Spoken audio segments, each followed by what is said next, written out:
this is Gayle with BERNINA of Naperville, and it's time for another installment of BERNINA Software Building Blocks. Are you excited? So if you're new to this and you are kind of curious, BERNINA Software Building Blocks is put on by BERNINA of America on their straight-to-consumer learning website, which is called the BERNINA Skill Hub.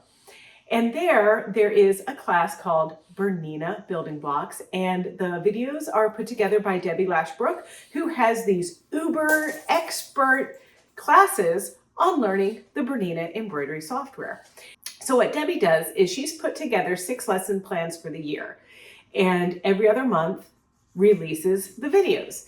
We look at those videos because we get to see them first, and then I kind of make a project and make a video for you that kind of gets you excited about her videos, and then also kind of helps you mold the information that you've learned from Debbie and put it into like a real life application.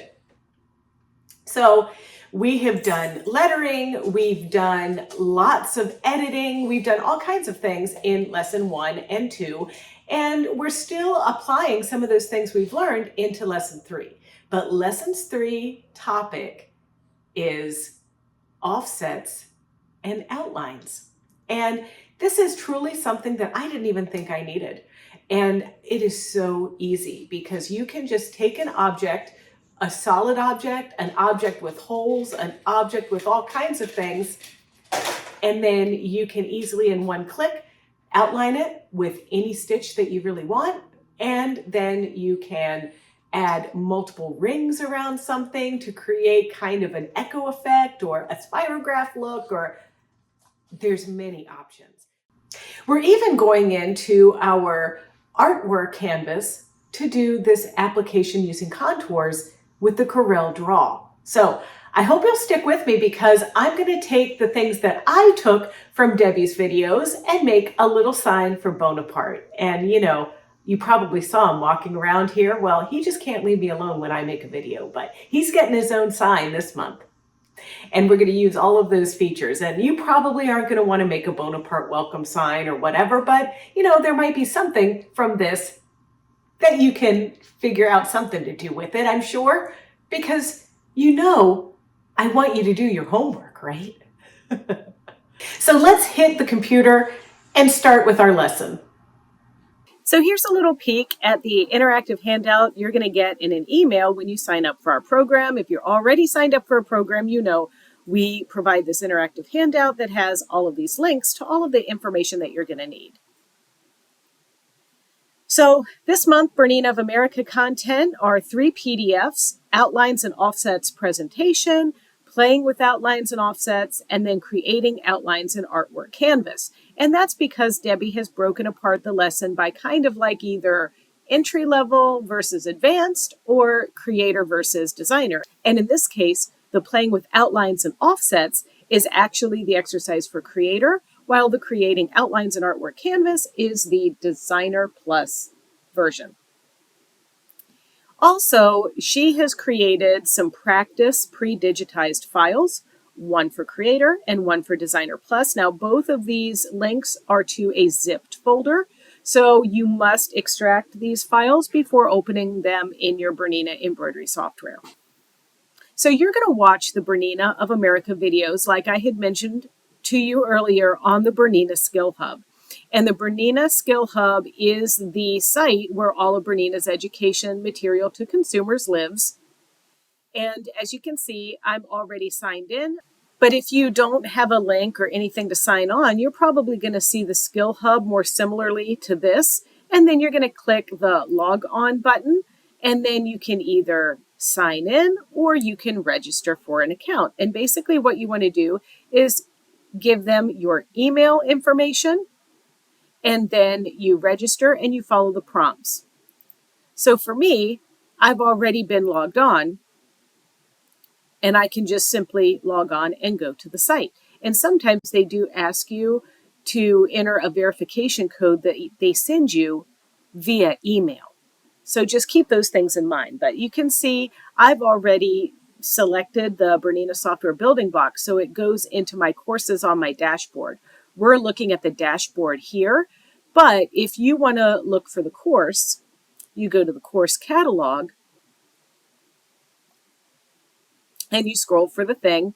And in this case, software building blocks. And notice this is important. It's $150, but if you buy it from us, you don't have to pay this. So all you're going to do is go through purchasing it, adding it to your cart, going to your cart, checking out, continue, and then check out again, remove anything that you might have put in there that you don't want. And then this, if you have pop-ups blocked, you're not going to see this little sign here, but you add promotional code, and then that's where you're going to enter in your number in here. And then once you add it, that dollar amount goes away. So you do not have to enter credit card information when you do this, okay? So then, after you go through that process, you're going to be able to click on your software building blocks to access your videos. And here's our lesson 3 video. And you see here is Debbie taking you through all of the lessons, and she talks about and explains the offsets and all of that.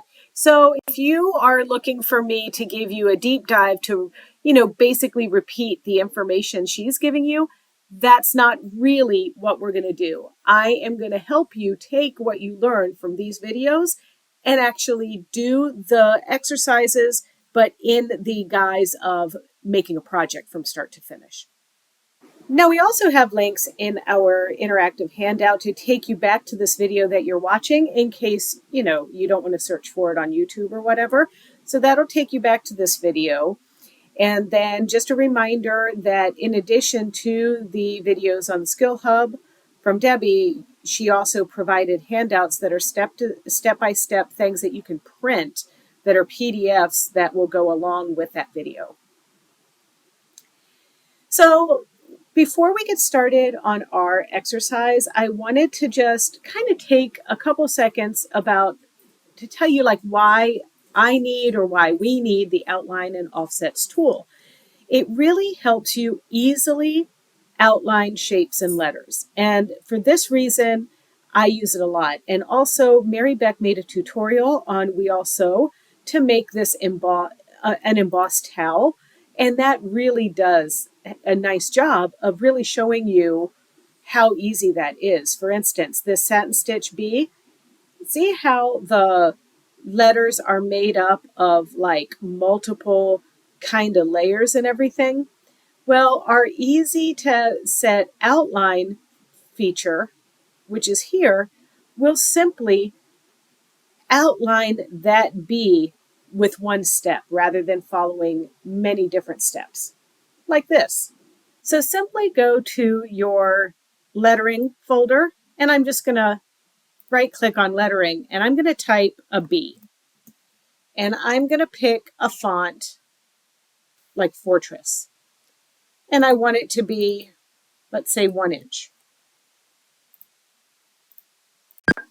So there's my B. And when I zoom in on this, you can see that the B is not just one element. So this has different parts because there's kind of satin stitching on top of everything. And if I try to take this B, which is a font, and I make a copy, Control-C, Control-V, right? And now I want to convert that to outlines. I can't unless I break it apart. And now that it's broken apart, we can outline it. But now look at what the outline looks like. It's multiple different weird parts, which I would then have to go in and do additional weird things to make the stitch out correctly.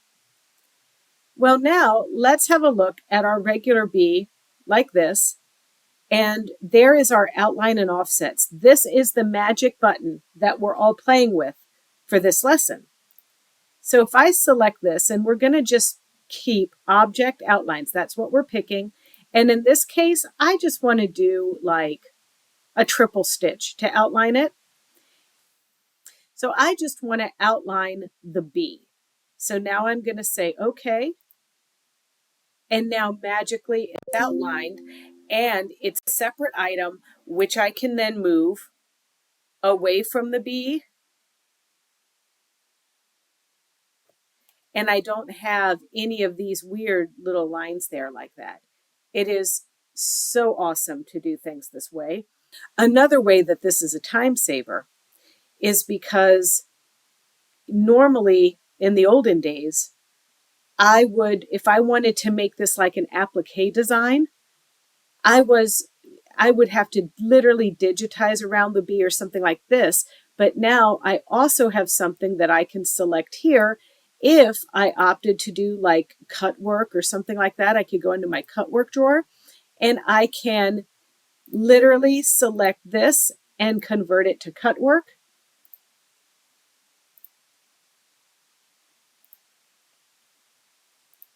Take this piece, convert it to Cutwork, following the rest of my prompts over here in my program.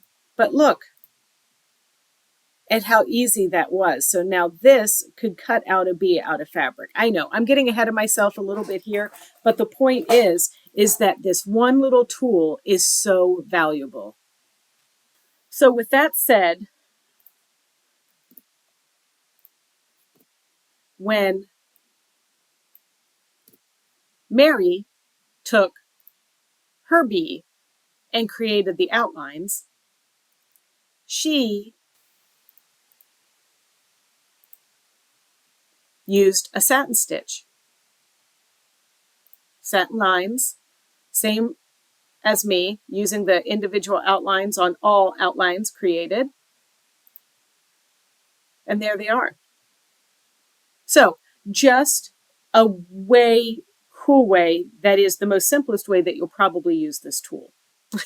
So here in my little Bonaparte sign I'm making, I took one of the fonts, this little Bonaparte guy right there. And then once I made it and got it the size I wanted, then I selected it and I outlined it just like that.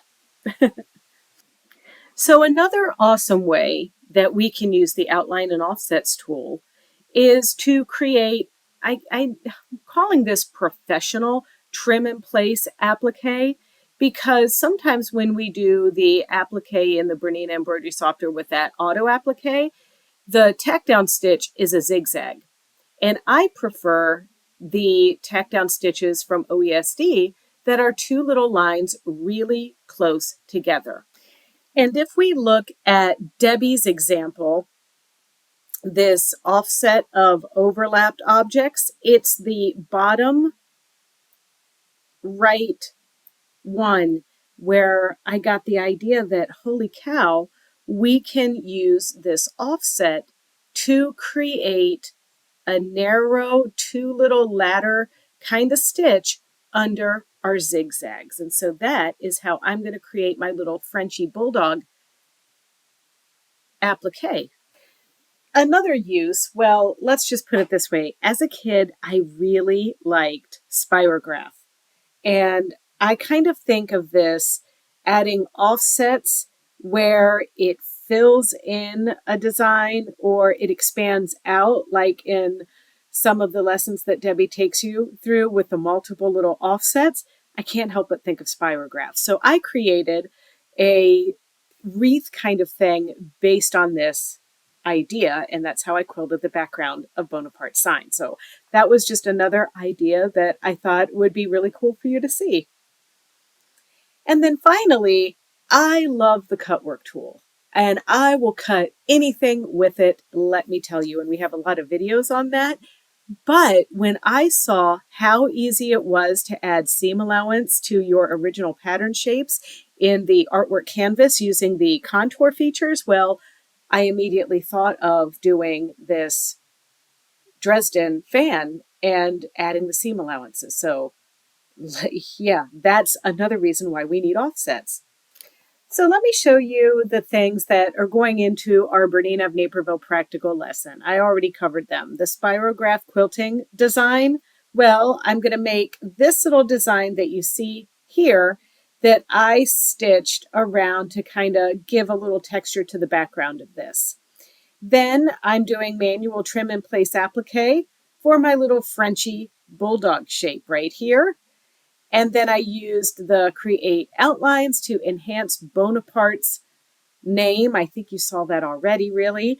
And then we're going to be dividing a circle to create a Dresden applique fan. And we can use Create offsets for that, but I'm going to show you how to do it in the artwork canvas. So the first thing we're going to do is our Spirograph-esque quilting design. And I have broken the step-by-step process for you in the presentation, but I'm going to stop using the presentation now and just go over to the software and just show you how I did this. The way that I did my Spirograph quilt motif is I started by digitizing an ellipse and simply just left click to make it however tall I sort of kind of want it, like this. Left click to set it, and then bring it to the side to create my oval and enter.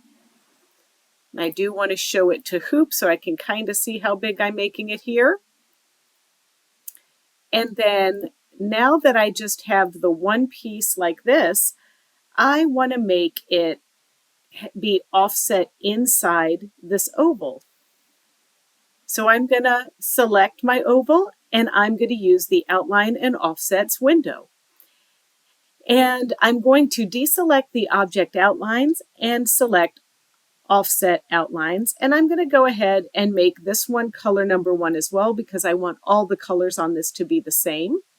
And I want this to be about 4 millimeters in. So we're going to say minus on the keyboard, and we're going to type 4, and remember to type mm, and this will convert the 4 millimeters to inches. And then I want to offset count of 2, and the type will be single, and points are fine. And now I'm going to say okay.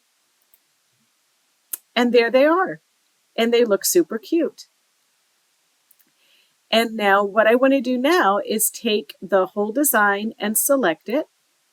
And I want to play around a little bit with a line, and which is under arrange. And so with all of my designs selected, I'm going to select align bottom. Then while this is still selected, I'm going to select from our mirror merge toolbox drawer, the wreath maker, make sure that it's on 6.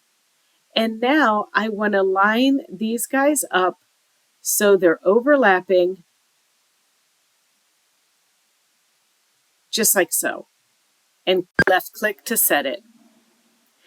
And now the fun part about this is I know it doesn't fit in my frame, so I'm going to switch to my jumbo hoop here.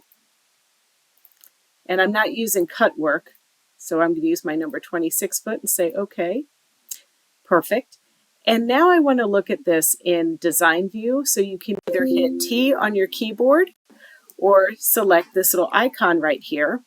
And you can see that we have a lot of jump stitches. Now, another thing that you want to make sure of is that this is showing right here. See that little button with a little red square to a red circle? That is the show connectors, and that's where we can see where the needle's going to stop and cut. So I don't want those to be there, or else I'll have a lot of jump stitches and it'll just be annoying. So we're going to select all, and remember from our previous lesson, Control A is select all. And now what we're going to do is we're going to go to Edit, and we're going to choose Branching, and then we're going to hit Enter on our keyboard twice. And look at that. It eliminated a lot of jump stitches. And now I'm happy with the size of this. It's about 8 by 9, but if you wanted to adjust the size, you could do that. There's all kinds of stuff, but that is how my cute little design was made.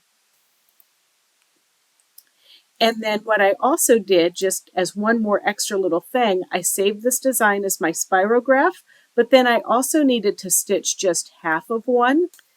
So I selected all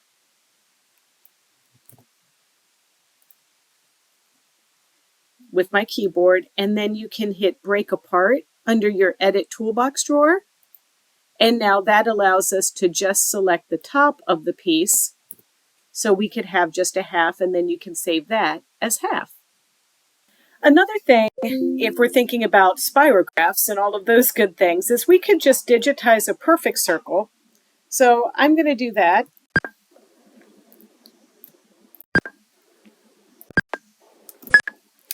Making sure it's perfect, and that would require me just changing it to like 4 by 4, and I don't have my lock objects constrained. So now this is a 4-inch circle. And now this has nothing to do with offsets, but I just wanted to show you a cute tool. Everything is cute today. Have you noticed that? Okay. All right. So I'm going to go down to our wreath under the mirror merge again. And this time I'm going to pick like 20 repeats in my wreath. And now I want to line these guys up kind of however. Look at that. How cool is that? Now we do want to check for jump stitches, so I'm going to select all, and then I'm going to go back to that edit and branching and hit enter on the keyboard twice. And now they've disappeared, and I have a pretty cool little quilting design. So you can do whatever your imagination can dream up. So for my manual trim in place applique method, I'm working with a silhouette of a Frenchie that I got from Adobe Stock.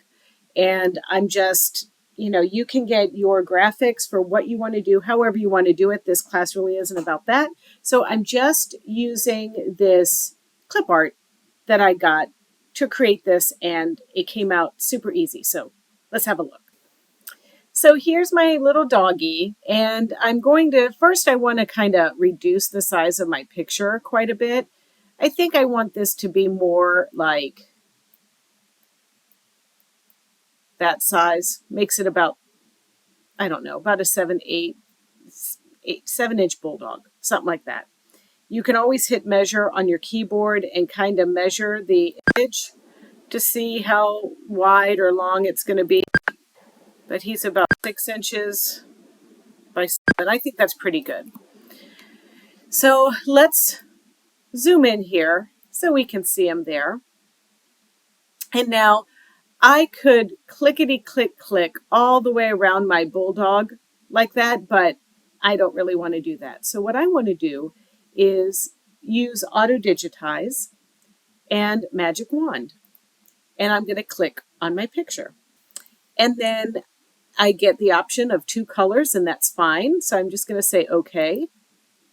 And then when we hover our mouse over our pieces, those are the areas that are going to be digitized. So I'm going to select the top piece and the bottom piece.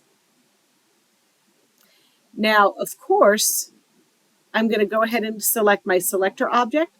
Now, I don't want these to really be filled in with stitching. I want them to be outlines. So we're going to select and convert these to single outlines. And then I'm going to hide my photo because I don't really need to see it anymore.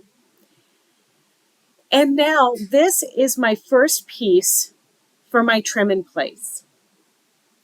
Now I want to take this piece and I want to make a copy of it. So I'm going to say copy and paste. And now my pasted object, I want to be a contrasting color, like this one. So now I want to turn this into extra stuff. So we're going to go over to our edit screen, and I like to do these individually. So I'm going to take my top piece here, and I'm going to go to my outlines and my offsets.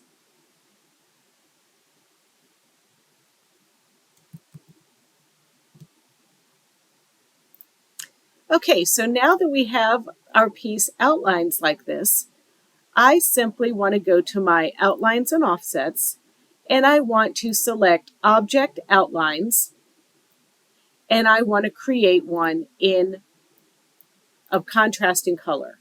And I want this color to match this color.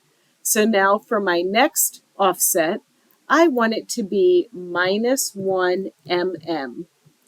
And I only want one count, and then change the color to the same color there. And points are fine. We're not going to include holes. Okay, there we go.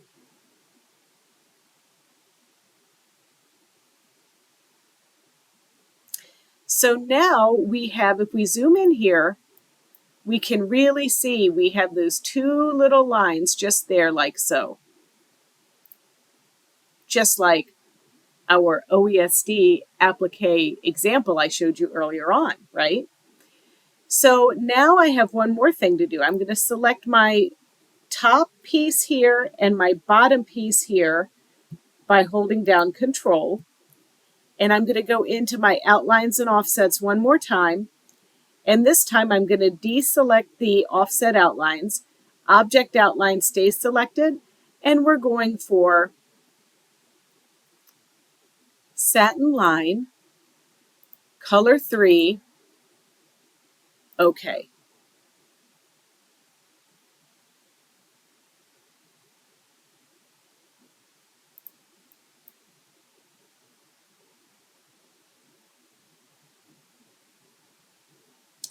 And now one thing that I kind of like about the way this worked is I can see that my lines on top of my green, and that I would actually like to take my green pieces and make them wider. So I'm going to right click, or I'm going to click Object Properties and go to my outline stitch, and I want to change this to 3 millimeters in the center. Okay. All right, perfect. So now they're covered.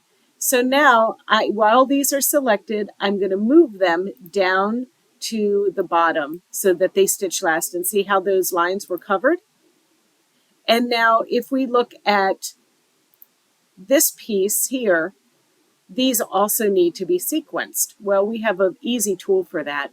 We go to Design and Optimize Color Changes, and now we have the placement, tack down, cover. Now, when I made Bonaparte, I did one more little extra thing. I digitized an open object in the same color that I stitched, the cover stitching down. And I went out a little further with this. So I'm going to do open object in green and a satin stitch. And I just left click, enter. And then I want to make sure that this is also my 3 millimeters.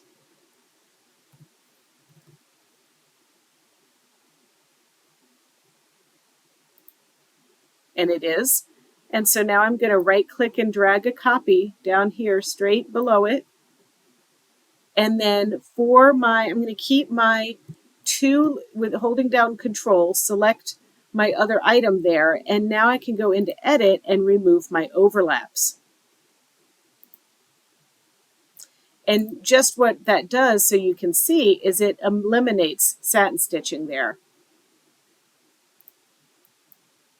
See how it didn't quite eliminate all of it? That's kind of fine for me, or whatever. But another reason that happened, let's go ahead and undo. What I probably needed to do with this is zoom in more. And as I move it, make sure I cover that other line perfectly. There we go. That's going to give us a far more professional result. Oops, I moved it too far.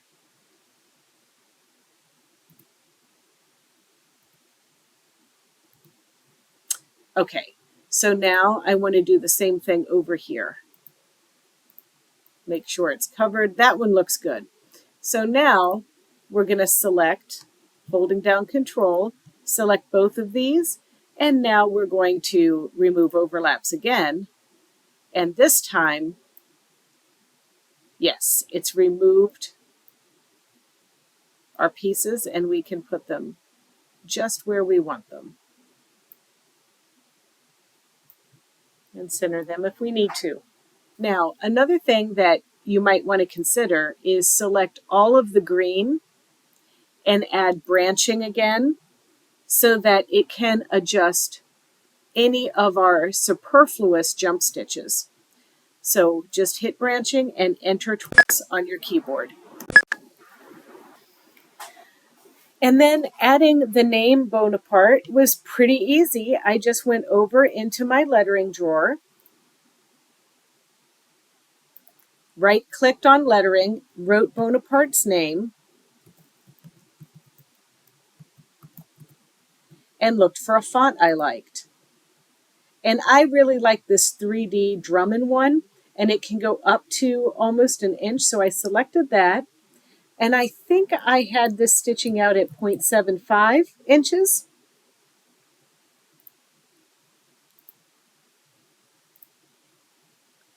And then everything looks good here. Okay, so now I'm going to say okay, and then click here. And I do want to give him a different color there. But now I lined that right up in between my little bars. And you could adjust the size, but if you like the way it looks, then you simply go back to the edit, to our outlines and offsets. And I would recommend picking like triple stitch, even though I use single stitch. And then just a contrasting color could be fun. And there it is. And then for visual, you could just change this cover stitch to something that you know you're going to be stitching it out in, something like that. So for those of you that have Designer Plus, you have access to like some really sophisticated features with the artwork canvas. And this can be used in your sewing hobby or embroidery hobby, but you might even find that this is helpful for all kinds of things. So I used the tips that Debbie gave us in using contours to actually draft my own wedge from a circle. And so with this in mind, I decided if you look at the wedges here on the left, there are 7 of them because this is part of a bigger circle, right? It's just a quadrant of it. And so 7 is what I wanted. So 7 times 4, if I had a full circle, would be 28.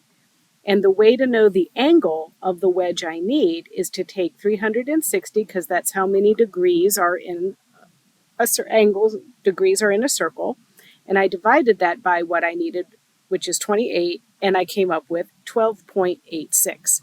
So let me show you how to draft a template like this using your software. In your Bernina embroidery software, open a new file and then go over to this little art brush icon that is Artwork Canvas. Now, Artwork Canvas is going to open, and there are going to be some tools in there that you might recognize just because they look similar to what we're doing in the Bernina embroidery canvas side. But there's also a lot of stuff in here. We're going to focus mostly on a few little items in our circle making and then in contouring. So let's go ahead and start by selecting the Circle Maker tool. Now, in lesson 2, we learned about keyboard mapping, and I'm holding down Control on my keyboard while I am clicking in my left click to make a circle. And then once I release my mouse, I can release Control, and now I have a perfect circle that I just happened to draw at 4.521 inches.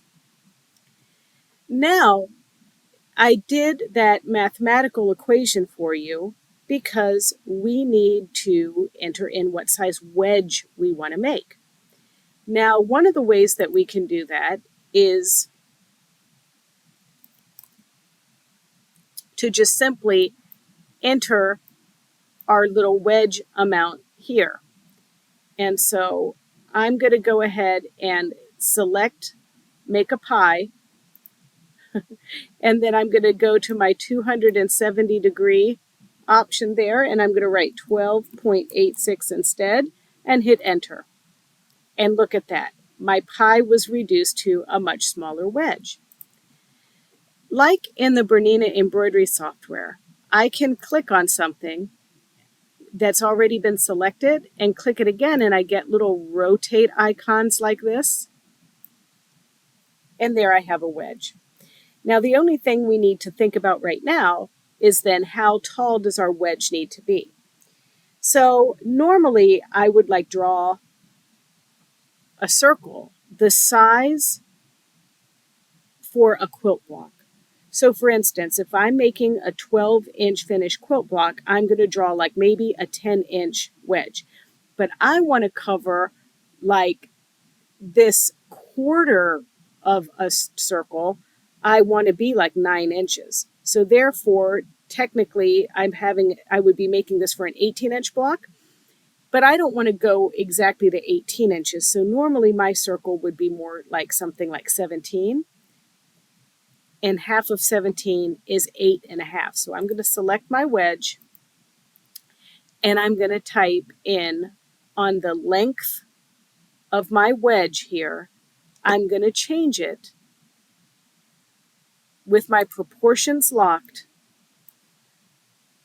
to 8.5, enter. And now let's zoom out. And now when we select this, we can see that it is indeed 8.5 inches tall and about 1.9 wide.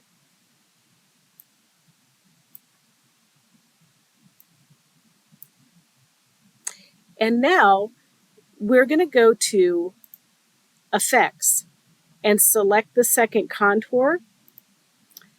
And then this is where we can add our seam allowance. And if you did the exercises with Debbie, you've already done this for some of those other items. But I can see here, if we do this one, we're going to do something to center. This one's going to add a seam allowance on the inside, but we want to make this a 1/4 inch bigger. So I'm going to pick the option that is the first option here as far as corners go. I'm going to select that, select this. I want one step, and I want my offset to be 0.25 because that is a 1/4 of an inch. And then I'm simply going to click apply, and look how cool that is. And it even chopped my little corner off down there like so. Now you have two options here. You can simply print this wedge and have a paper template, or you can cut one out of a couple layers of stabilizer. I took 2 pieces of cutaway sticky stabilizer and stuck them together to have a stiff template piece. You could cut mylar, you could do all kinds of stuff with your BERNINA Cutwork tool. And so that's what I'm going to do. So I'm going to very easily select this convert button up here, and now I have 2 lines of stitching. I'm going to select the middle one and delete it. I don't need that anymore. And now I'm going to take this design and select it, and then I'm going to go to my Cutwork and Stumpwork drawer and convert this Cutwork border. Now, this has stabilizing run. This has satin stitch. We don't want that. So if you do not have your little docker open and you are in this screen, all you're going to do is select Object Properties, and it opens your Cutwork border docker. So now let's select Just Cut, and we also want to uncheck the outer stabilizing run. And now we have a Cutwork piece, and we are going to be using positions 1 and positions 3 with this. So basically, I'm hooping up just stabilizer. Then I've taken a little, I didn't have much sticky back stabilizer, so I just did 2 pieces that will fit the shape, stuck that down in my hoop, and then I attached my Bernina Cutwork tool. And the Bernina Cutwork tool requires that you use the number 44C foot. So I have the 44C foot on. I've told the machine that I have that on. I've replaced my needle with the Bernina Cutwork tool, which has the 4 positions on it. And then I'm just stitching this out. And I stitch out position 1. Then when that completes, the machine stops. And I turn the dial to position 3 and stitch the rest out. And that is how I got my template. I then used a rotary cutter, mat, and ruler to use the template to cut out all the pieces I needed to make my wedges for my 4 little Dresden fans. And then I keep the top of these wedges square because after I cut them out, I sew them with a little 1/4-inch seam, chain piece them together, then cut them, turn them inside out, press them, and then sew my wedges together. I have included links on a couple of topics that we've done in videos for this, and also a lot of videos for you where we address how to use the Cutwork tool, how to make other things with it, and all that good stuff. But this is just a little tease for you. Right. See, I told you you were going to be inspired to make something totally awesome for yourself or your fur baby or, your furry husband or wife. Doesn't matter. All right. Well, thank you so much for watching. And don't forget, you can check out other tutorials right on our Bernina of Naperville YouTube channel. It's easy. It's youtube.com/Bernina of Naperville. And there you can like, comment, and subscribe. Thanks.